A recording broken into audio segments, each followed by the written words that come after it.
تاریخ میں جو اس کو بھی تجزیہ کر کے پیش کرنا چاہیے کہ تاریخ میں مثلا ابھی آج کے ماحول میں بھی دیکھیں، گزشتہ تاریخ میں دیکھیں، ہم صحابہ کے متعلق لعن طعن کی جاتی رہی ہے، ابھی بھی کچھ لوگ کرتے ہیں، پہلے بھی کرتے رہے ہیں۔ تاریخی طور پر کبھی کسی نے جائزہ لیا کہ یہ کیوں کرتے ہیں، یہ کیوں شروع ہوئی ہے؟ غلط ہے یہ کام، جرم ہے، لیکن یہ جرم شروع کیسے ہوا؟ صحابہ پر لعن طعن کیوں شروع ہوئی؟ صحابہ پر لعن طعن کا ذمہ دار شیعہ کو قرار دیا جاتا ہے کہ یہ ہیں بانی اس کے، اور یہ گستاخ ہیں، یہ بدتمیز ہیں، یہ فلاں ہیں۔ لیکن اصل ماجرا اگر آپ ڈھونڈنا چاہیں کہ اگر شیعہ پلیٹ فارم سے یہ کام ہوا ہے، یہ جرم ہوا ہے، تو یہ کیوں ہوا ہے؟ آغاز تو شیعہ نے نہیں کیا، آغاز بنو امیہ نے کیا، امیر المومنین پر نعوذ باللہ لعن طعن کر کے۔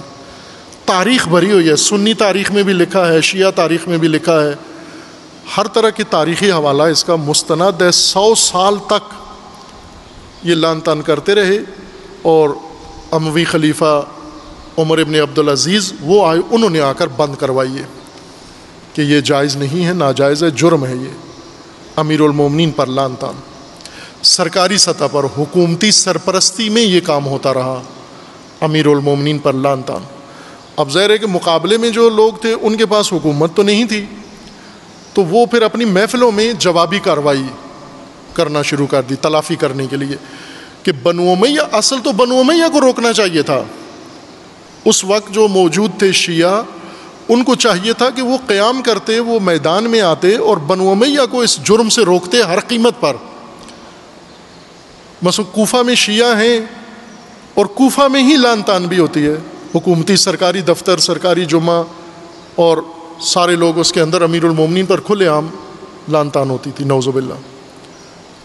اور کوفہ بھرا ہوا ہے شیعوں سے۔ انہوں نے تلافی کے لیے کیا کیا کہ ہم اس بنو امیہ کو تو نہیں روک سکتے، ان کے خطیب کو نہیں روک سکتے، یہ جرم جو کر رہا ہے مجرم نہیں روک سکتے، اپنا دل ٹھنڈا کرنے کے لیے مثلا جوابی کارروائی کر لی کسی اپنی نجی محفل میں، گھر میں بیٹھ کر، یہ سمجھتے تھے کہ ہم نے پلہ برابر کر دیا ہے۔ یہ نہیں تھا جواب کہ اگر بنو امیہ نے اہل بیت پر، خصوصاً امیر المومنین پر، نفس نبی پر، وصی رسول اللہ پر، خلیفۃ اللہ پر اگر یہ جرم کیا ہے، اس کا جواب بنو امیہ کو روکنا تھا، اس کی تلافی نہیں ہوتی۔ علی علیہ السلام کو اگر ناروا بات کر دی جائے تو جواباً ساری دنیا کو بھی لعن کرو تو بھی تلافی نہیں ہوتی۔ یہ نہیں کہنا کہ اگر کوئی علی علیہ السلام کو نعوذ باللہ گستاخی کرتا ہے تو ہم جواباً کسی اور کی گستاخی کریں گے، پلڑا برابر کر دیں گے، نہ، یہ نہیں ہو سکتا۔ امیر المومنین کی کوئی گستاخی کرتا ہے، اس کو روکنا اور سزا دینا، یہ تلافی ہے۔ جواباً کسی کو برا بھلا کہنا تلافی نہیں ہے، یہ دوسرا جرم کے بعد جرم ہے، اور یہ تاریخ میں ہوتا رہا،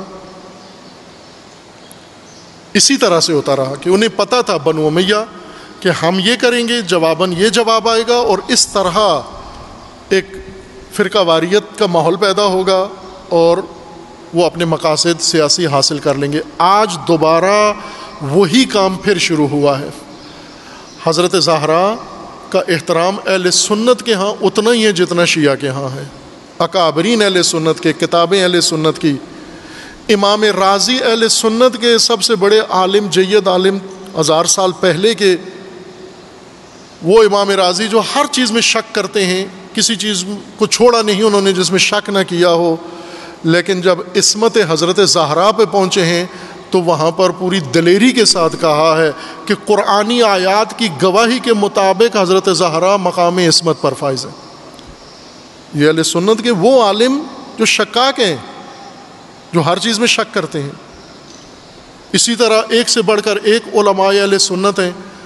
حضرت، اب ممکن ہے بعض ایسے ہیں جو شیعوں کو اچھا نہیں کہتے لیکن اہل بیت کو تعریف کرتے ہیں، اہل بیت کی سے عقیدت رکھتے ہیں، اہل بیت سے محبت رکھتے ہیں، خصوصاً حضرت زہرا سلام اللہ تعالی علیہا سے۔ لیکن ایک شخص، ایک ناسبی نکلتا ہے آج اور نکل کر اس بی بی کی شان میں گستاخی کرتا ہے، یہ اسی نسل کا ہے کہ جو کل بی بی کے شوہر نامدار علی علیہ السلام کی شان میں گستاخی کرتے رہے، یہ اسی کی نسل سے ہے۔ وہ امیر المومنین کی شان میں کرتے رہے، اس نے بی بی کی شان میں کیا ہے۔ کیوں کیا ہے؟ تاکہ پھر جواباً وہی کارروائی شروع ہو۔ آج کل میڈیا کا زمانہ ہے، پہلے تو جوابی کارروائی کرنے کے لیے کوئی اہتمام کرنا پڑتا تھا، خطرات ہوتے تھے، اب کوئی خطرہ بھی نہیں ہے، سوشل میڈیا ہے، ہر ایک کے پاس موبائل ہے، ہر ایک کے پاس لیپ ٹاپ ہے، جہاں بیٹھ کے مرضی ہے گالی گلوچ کر لو۔ انہیں پتہ تھا، انہیں نبض پتہ ہے کہ ہم ایسی حساس رگ چھیڑیں گے، جواباً ادھر سے حملے ہوں گے، اور ایسا ہی ہو گیا۔ آپ نے دیکھا سرگودا کے ایک گاؤں میں جا کر ایک دوسرے نے جواب دے دیا، وہی جو کام 80 کی دہائی میں ضیاء الحق نے شروع کروایا تھا۔ 80 کی دہائی میں حق نواز جنگوی اور کچھ اور اس کے ساتھی یہ میدان میں آئے اور انہوں نے شیعہ کی تکفیر شروع کی، برملا کھل کے۔